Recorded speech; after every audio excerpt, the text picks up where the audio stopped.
Welcome to this explainer. Today we're unpacking a really fascinating geopolitical puzzle, and it's all about the hidden economic constraints that are quietly driving global military strategy.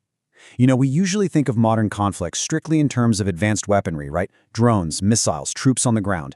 But what if the real hand on the steering wheel actually belongs to underground logistics? Let's take a look at the sudden, unexpected halt to recent military escalations in the Middle East and see what it actually tells us about the extreme fragility of our global engine. Okay, let's walk through exactly what just went down. We recently witnessed a really rapid, alarming escalation of tit-for-tat military actions.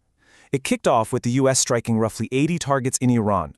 In direct response to that, Iran attacked 3 oil tankers right in the Strait of Hormuz.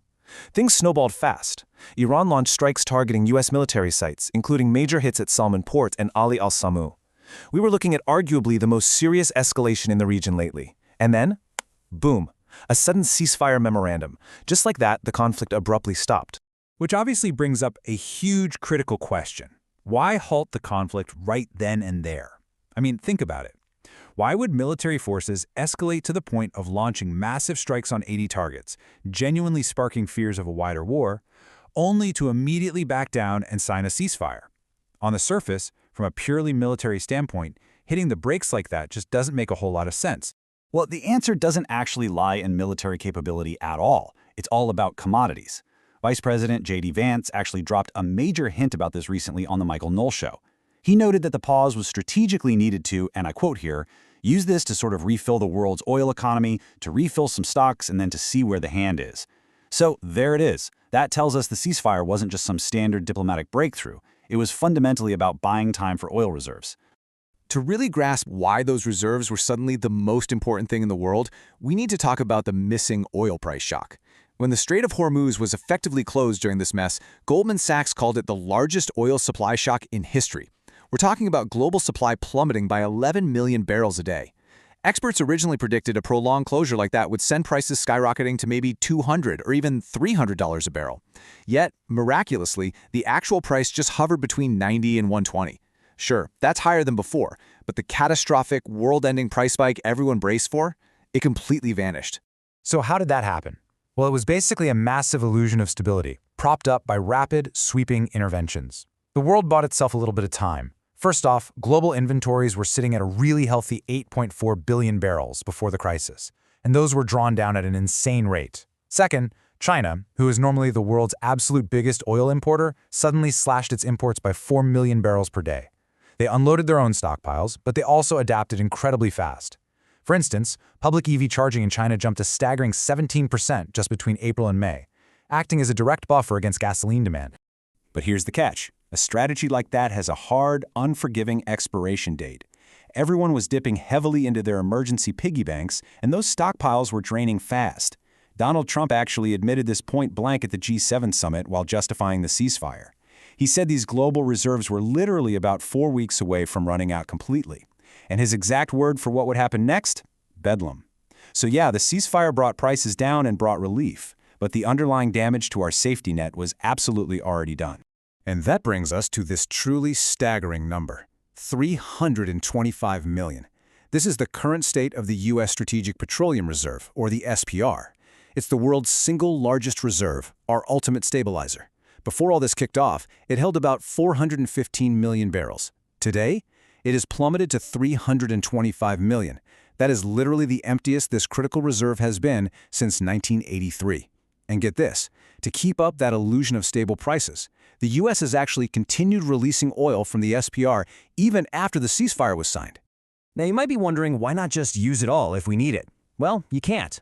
You can't just empty this reserve to zero because of some truly fascinating mechanical limits. The SPR isn't a giant metal tank. The oil is actually pumped into massive underground salt caverns in Louisiana and Texas.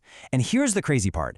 Every single time you draw oil out, you risk dissolving the salt walls and physically collapsing the caverns. Plus, it was built back after 1973 for just 5 major drawdowns. We're currently on drawdown number 9.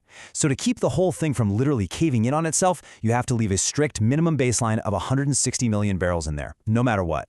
When you zoom out, this paints a pretty terrifying picture of global fragility. The US isn't the only one dealing with this. Most large oil reserves around the world share these exact same physical limitations. JP Morgan's data shows the global economy hits a massive, blinking red line when worldwide inventories drop below 6.8 billion barrels. Remember, we started this whole crisis at 8.4 billion, and we are burning through it, fast. With the US still artificially suppressing prices by releasing reserves post-ceasefire, our buffer is razor thin, and you can't just snap your fingers to fix it. Replenishing these massive stockpiles will take months, if not years, of sustained effort. Compounding all of this extreme inventory fragility is a geographical nightmare, the Bab al-Mandab Strait. Normally, this little waterway between Djibouti and Yemen connecting the Red Sea to the Gulf of Aden is important, sure. But right now, it is essentially the linchpin holding the entire global oil market together. See, with the Strait of Hormuz compromised during the fighting, the major players had to pivot, and pivot fast. Saudi Arabia aggressively redirected its oil exports away from its eastern coast over to its western ports.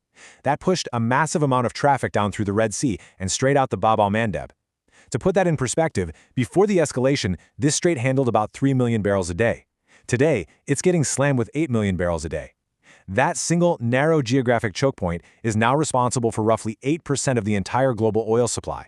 And that creates what we can call the 20 million barrel threat.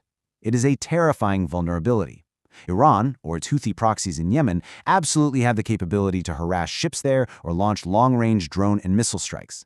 If they were to effectively close off this backup route, the daily global shortfall wouldn't just be 11 million barrels, it would instantly jump to 20 million barrels a day.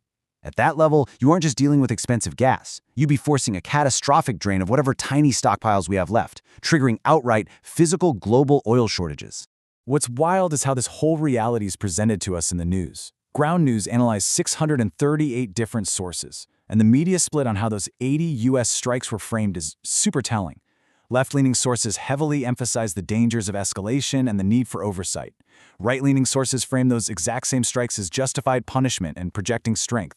But honestly, look at what they both completely missed. Both sides were so laser-focused on the political and military optics that they entirely glossed over the physical, logistical constraints, the collapsing salt caverns and vulnerable straits that actually forced the decision-makers to the ceasefire table in the first place. So, this explainer leaves us with a highly provocative reality to chew on. We spend so much of our time analyzing advanced military might, parsing political rhetoric, and watching these geopolitical chess moves. But when the dust actually settles, are modern global conflicts truly controlled by the structural integrity of a few underground salt caverns in Texas and the raw volume of our remaining oil barrels? It kind of challenges everything we think we know about how power is wielded on the world stage, doesn't it? Thank you so much for joining me to unpack this today, and always keep questioning what's truly driving the headlines.